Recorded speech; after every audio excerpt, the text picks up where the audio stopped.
Kapag mahiyain ka, medyo mahihirapan ka or mababagalan kang humanap ng success in life. Hear me out, real talk lang. Hindi ko naman sinasabi na maging walang iya ka, like wala kang manners or out of bounds ka na tao. Hindi ko rin sinasabi na lahat ng mga walang iyang tao ay automatic magiging successful 100%.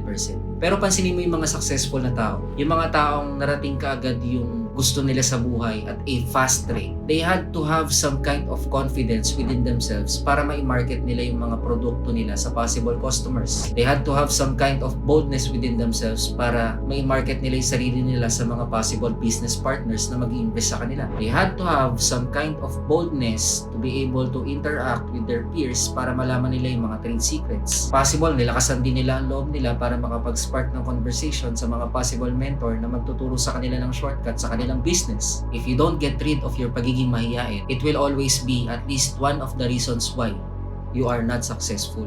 So bawasan mo yung reasons kung bakit hindi ka posible maging successful. Number one is pagiging mahiyain. Kaya huwag ka na maging mahiyain.